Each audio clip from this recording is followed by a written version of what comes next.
Hello बच्चों, आज हम पढ़ेंगे how can we prove the equations of motion v equal to u plus a t, s equal to u t plus half a t square और v square equal to u square plus two a s. देखिए इसके लिए दो method हैं, एक mathematical और दूसरा graphical method. पहले देखते हैं बाय द ग्राफिकल मेथड। कुछ एजम्पशन है हमारी। देखिए एजम्पशन है लेट इनिशियली मतलब t इक्वल टू जीरो पर जब स्टॉप वॉच हमने शुरू किए स्टार्ट किए, a body was moving with velocity u and acceleration a। मतलब जब स्टॉप वॉच हमने स्टार्ट की थी तब बॉडी ऑलरेडी मोशन में थी, u वेलोसिटी से मूव कर रही थी और एक्सेलरेशन था small a। After time t its velocity becomes v। और कुछ टाइम बाद क्योंकि एक्सेलरेशन था वेलोसिटी बढ़ेगी, हमने माना उसकी वेलोसिटी बढ़कर v हो गई and it covers a displacement of s। और इस t टाइम में ही जब उसकी वेलोसिटी u से v तक पहुंची तब तक डिस्प्लेसमेंट हो चुका था s। अब देखिए एक्सेलरेशन यहाँ पर हमने कांस्टेंट एक्सेलरेशन माना a बिल्कुल टाइम इन वेरिएबल होना चाहिए तभी ये इक्वेशंस एप्लीकेबल है। देखिए इसके लिए सबसे पहले हमने ग्राफ ड्रॉ किया, VT graph, velocity time graph. ये इधर वेलोसिटी एक्सिस और इधर ये वाला ये टाइम एक्सिस। अब देखिए जीरो पर u वेलोसिटी थी, ये u पॉइंट ही आ गया। आफ्टर टाइम t वेलोसिटी क्या थी v, ये वाला पॉइंट। आफ्टर टाइम t ये वाला पॉइंट और at t equal to zero ये वाला पॉइंट।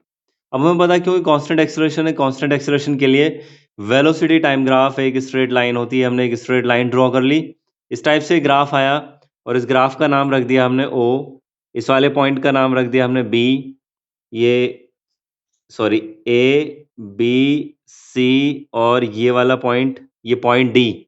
इस टाइप से ये हमने ग्राफ में नाम लिख दिया। अब देखिए हमें ज़रूरत पड़ने वाली है अभी इसमें कि बी सी जो लेंथ है बी सी लेंथ कितनी होगी।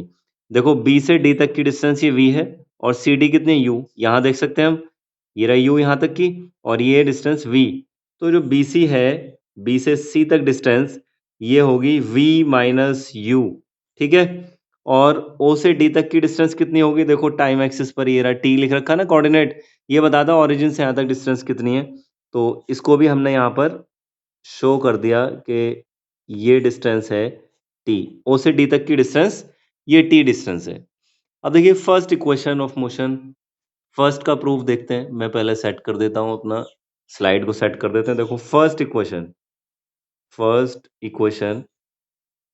बच्चों, फर्स्ट इक्वेशन के लिए हम स्लोप फाइंड करके देखेंगे इस लाइन का। स्लोप मतलब ढलान, मतलब ये वाला जो एंगल है इसका टेन थीटा। और अगर ऐसे भी नहीं समझे तो स्लोप होता है ऐसे किसी ग्राफ पर दो पॉइंट चूज करके एक ट्राइंगल बना लेते हैं ये, और इस ट्राइंगल में परपेंडिकुलर अपॉन बेस करना होता है हम लोगों को। तो देखिए स्लोप स्लोप क्या होगा इसमें, slope is equal to perpendicular कितना बी सी अपॉन बेस कितना है इसका ए सी, बी सी अपॉन ए सी हमने किया है।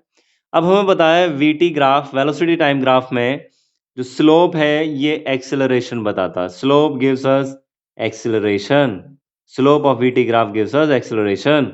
और बी सी, बी से सी तक डिस्टेंस देखिए हमने लिखा v माइनस यू, ये लिख दिया v माइनस यू अपॉन ए सी कितना है, ए से सी तक टाइम ये ए सी ओ डी के इक्वल है और ये स्मॉल टी, ये हमने रख दिया यहाँ पर टी। और जब भी बच्चों ऐसे अगर आप कभी अपने एग्जाम में सॉल्यूशन कर रहे हो तो यहाँ साइड में बता दें कि slope equal to a b c is equal to v minus u and a C is equal to o d is equal to t. इस टाइप से आप बता दें साइड में कि ये वैल्यूज हमने पुट किए हैं, पता चलना चाहिए, क्लियर होना चाहिए। अब देखिए यहाँ पर ये हो जाएगा क्रॉस मल्टीप्लाई करने पर a t is equal to v minus u, ठीक है। अब देखिए यहाँ से v फाइंड करना है हमें, v की टर्म्स में इसको हमें लिखना है। तो v लिख जाएगा v is equal to u plus a t, ये हुई हमारी इक्वेशन नंबर 1। अब देखिए सेकेंड इक्वेशन ऑफ मोशन हमें प्रूफ करनी है, तो सेकेंड इक्वेशन के लिए देख लेते हैं। सेकेंड इक्वेशन के लिए रफली एक छोटा सा मैं ऐसा ही ग्राफ यहीं बना देता हूँ, बार बार यूज होने वाला है क्योंकि सेम ग्राफ बना रहा हूँ मैं। टाइम, ये वेलोसिटी और ये ग्राफ है, ये u और यहाँ पर ये t टाइम है o। ये वेलोसिटी कितनी हो गई यहाँ तक, ये हो गई v, ये वेलोसिटी वेलोसिटी इस वाले एक्सिस पर है और यहाँ ये टाइम था, है ना? ये ग्राफ था। और इसके भी हमने पार्टीशन कर लिए थे ऐसे, ऊपर ट्रायंगल और नीचे रेक्टेंगल। ओ ये वाला पॉइंट ए, ये बी, ये सी माना मैंने, डी माना, और बीसी, बीसी लिखा था हमने, वी माइनस यू होगा बीसी, ठीक है? अब देखिए सेकंड इक्वेशन ऑफ मोशन अगर हमें प्रूव करना है तो उसके लिए हम डिस्प्लेसमेंट फाइंड करते हैं। सेकंड इक्वेशन मोशन आपको पता है s equal to u t plus half a t square आप प्रूव करने जा रहे हैं, तो डिस्प्लेसमेंट उसमें फाइंड होगा। और हमें बताया इसमें वीटी ग्राफ में डिस्प्लेसमेंट का मतलब है एरिया अंडर द ग्राफ। ये पूरा एरिया, ये जो एक्सिस है इसके अंडर हमें टी तक का डिस्प्लेसमेंट चाहिए, तो आप ये पूरा एरिया, कंप्लीट एरिया फाइंड करेंगे, रेक्टेंगल का एरिया प्लस ये ट्राइंगल का एरिया, है ना? ये हमें फाइंड करना होगा। जैसे यहाँ पर बड़े डायग्राम में देख सकते हैं, इसमें रेक्टेंगल है और एक ये ट्राइंगल है, तो इसका एरिया प्लस इसका एरिया, तो देखिए जरा, area under graph, area under graph equal to area of rectangle, area o a c d, plus area कौन सा, ए बी सी, ट्राइंगल का एरिया ए बी सी, ये वाला एरिया, ठीक है? Area a b c. अब देखिए जरा कैसे क्या लिख सकते हैं, area under graph, we know area under graph under velocity time graph gives us displacement, so displacement equal to area o a c D. देखिए ओ ए सी डी का एरिया ओ ए इंटू ओ डी, है ना? Length into breadth करेंगे, rectangle दिख रहा है हमें, plus area of triangle, ये जो ऊपर ट्राइंगल है, ट्राइंगल का एरिया होता है 1/2 बेस इंटू हाइट, मतलब ए सी मल्टीप्लाई बी सी। इसमें आप वैल्यूज पुट कर लीजिए। एरिया अंडर ग्राफ तो डिस्प्लेसमेंट लिख चुके हैं हम पहले स्टेप में। ओ से ये यू है और ओ डी क्या है, ओ डी है टी, तो यू टी तो ये बन गया बच्चों, देखो 1/2 हाफ। ए सी कितना है, ए से सी तक ये टाइम है, और बी सी कितना है, देखिए बी से सी तक ये है v माइनस यू। अब हमें बता from first equation v minus u is equal to a t होता है, so we can write s equal to ut plus half t into at. So it will become displacement equal to ut plus half at square.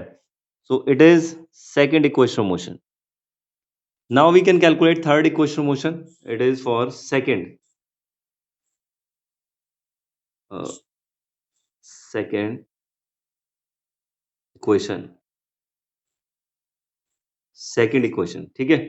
अब देखिए third equation of motion, यहां करते हैं third equation. अच्छा, third equation में क्या करते हैं बच्चों, इसमें भी एरिया फाइंड किया, ध्यान रखना उसमें भी हम एरिया फाइंड करते हैं, लेकिन थर्ड इक्वेशन मोशन में पूरे ट्रेपेजियम का एरिया हम एक साथ फाइंड कर लेते हैं। देखिए कैसे करेंगे, area under graph, area under graph,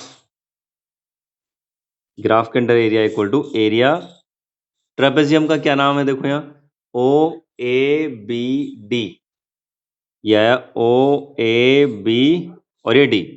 तो एरिया अंडर द ग्राफ तो डिस्प्लेसमेंट है, इसको हमने लिख दिया एस, ठीक है, इज इक्वल टू 1/2, इसका एरिया का फॉर्मूला होता है 1/2 सम ऑफ द पैरेलल साइड्स। अब देखिए पैरेलल साइड क्या है, ओ से ए तक और बी से डी तक, ये दोनों पैरेलल साइड हैं, ओ ए और बी डी दोनों पैरेलल साइड्स है ना, तो ये लिख दिया हमने sum of the parallel side O A plus B D into perpendicular distance, दोनों के बीच में परपेंडिकुलर डिस्टेंस देखिए कितनी हुई, ये हो गई ए सी, ये वैल्यू रखिए। अब इनकी वैल्यूज पुट करिए 1/2, ओ से ए तक देखिए जरा, ओ से ए तक क्या है u, प्लस बी से डी तक बी डी आ रहा है ना, अब ओ ए तो ये आ गया u, ओ ए के प्लेस पे u, और बी डी कितना है, बी डी हो गया पूरा कंप्लीट है v के इक्वल, तो इसको रख देंगे हम कंप्लीट v के इक्वल। अब देखिए ए सी, ए से सी तक की क्या है, ए से सी तक की ओडी के इक्वल है और ये टाइम के इक्वल है, तो ए सी की वैल्यू रख दी हमने टी। अब जरा बता दें कि O A is equal to u, B D is equal to v और A C is equal to t. ये वैल्यू देख ली हमने। अब देखिए थर्ड इक्वेशन में कभी भी टाइम नहीं आता है, तो टाइम को यहाँ से एलिमिनेट कर दें। टाइम को अदर पैरामीटर्स की टर्म्स में हम लिख दें। तो फर्स्ट इक्वेशन से हम लिख सकते हैं, क्या लिख सकते हैं भाई? देखो इसको लिख दिया v प्लस यू, और फर्स्ट इक्वेशन से होता है v minus u equal to a t, तो t is equal to v minus u upon a. ये वैल्यू पुट कर लें तो बन जाएगा v minus u upon a. अब देखिए अपॉन में 2 है, यहाँ अपॉन में a है, इन दोनों को इधर ले आइए लेफ्ट साइड, ये बन जाएगा 2as is equal to v plus u और v माइनस यू, ये तो आइडेंटिटी बन गई, a plus b into a minus b, तो आइडेंटिटी से हमने लिख दिया v square minus u square. तो या तो इसको इतना ही छोड़ दें और या फिर इसको ऐसे कन्वर्ट कर दें। देखो इसको कर दें convert, v square equal to u square, देखो यू स्क्वायर को धर लिया है, प्लस हो जाएगा, प्लस 2as। ये हो गई हमारी बच्चों थर्ड इक्वेशन ऑफ मोशन। बस इतना ही आज, थैंक यू।